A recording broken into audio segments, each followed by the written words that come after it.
lálẹ́ mọ́ ọ̀gànjọ́ òru ọjọ́ ajé tí í ṣe ọjọ́ Monday ọ̀sẹ̀ tí a wà nínú ẹ̀ yìí, ó ní ìpàdé pàtàkì ló máa wáyé láàrin àwọn alẹ́nulọ́rọ̀ àti àgbààgbà pẹ̀lú alágbára ẹgbẹ́ òṣèlú All Progressives Congress APC ti ìpínlẹ̀ Ọ̀yọ́ láti yan olùdíje tí ó ṣojú wọn nínú ìdìbò gómìnà ìpínlẹ̀ Ọ̀yọ́ lọ́dún tó ń bọ̀,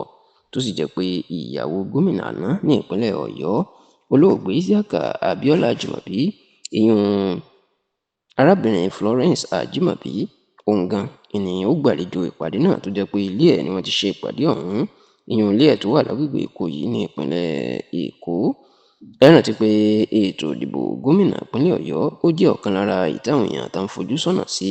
nítorí pé olórí oko ìpínlẹ̀ náà gómìnà Abíọ́dún Olúwaṣèyí Mákindé kò ní lọ fún sáà ọdún kẹta mọ́, tó bá ti di ọdún tó ń bọ̀ yóò gbé ìjọba sílẹ̀ fún ẹlòmíì, tó sì jẹ́ pé eléyìí gan ni àwọn ẹgbẹ́ òṣèlú alátakò All Progressives Congress APC iná rí gẹ́gẹ́ bí àǹfààní láti fi gba ìjọba kúrò lọ́wọ́ Mákindé àti ẹgbẹ́ òṣèlú PDP ẹ̀, nítorí tí wọ́n ní báwọn bá fa olùdíje tí ó lẹ́sẹ̀ ńlẹ̀ dáadáa sílẹ̀ yóò lè lo olùdíje tí Mákindé bá fà sílẹ̀, nítorí pé ìdí tí Mákindé tó fi lo àwọn lọ́dún 2023 ó ní pé ó jẹ́ gómìnà àti pé ààrẹ Bọ́lá Ahmed Tinubu ó tó ṣiṣẹ́ fún un. Ṣá o, lérògbà láti wà ní ìṣọ̀kan láti jọ fa ẹnìkan sílẹ̀ tí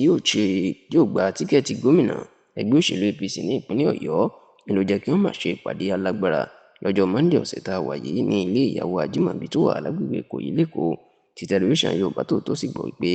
láti nǹkan bíi aago 11 alẹ́ tán bẹ̀rẹ̀ ìpàdé náà wọ́n ṣe wọ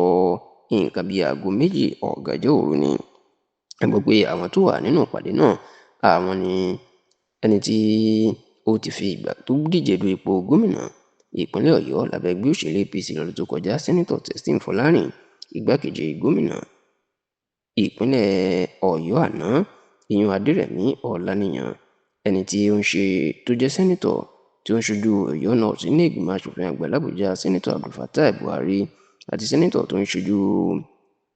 agbègbè Ọ̀yọ́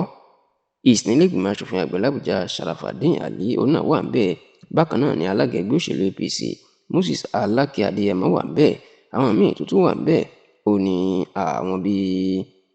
ọmọ Ajímọ̀bí fún rẹ̀ Idris Ajímọ̀bí, àwọn gbajúmọ̀ olóṣèlú bíi Abdulhafiz Bọ́lájí Rẹpẹtẹ, àwọn bíi Abdulfatai Ìbíkúnlé àti mínísítà ọ̀rọ̀ iná lórílẹ̀‐èdè Nàìjíríà ìyún Adébáyọ̀ Adélábù tí ó gbajúmọ̀ mọ̀ sí Pẹ̀ǹkẹ̀lẹ̀ Mẹ́ẹ̀sì. Níbẹ̀ la gbọ́ pé gbogbo wọn ti jọ sọ̀rọ̀ tí wọ́n sì fẹnu kò pé ẹni tí ààrẹ Bọ́lá Ahmed Tinubu tó bá ti fòǹtẹ̀ lù tó ti ní káwọn yàn fún ipò náà ní gbogbo àwọn ni àwọn yóò ṣàtìlẹ́yìn fún, ṣùgbọ́n wọ́n ní ibi Tinubu bá yàn ó gbọ́dọ̀ jẹ́ káwọn mọ̀ káwọn náà lè sọ ọlọ́kan-ò-jọ̀kan ọ̀rọ̀ nípa irú ẹni bẹ́ẹ̀ láti lè jọ wà ní ìṣọ̀kan káwọn lè rí ipò gómìnà ìpínlẹ̀ Ọ̀yọ́ gbà lọ́dún tó gómìnà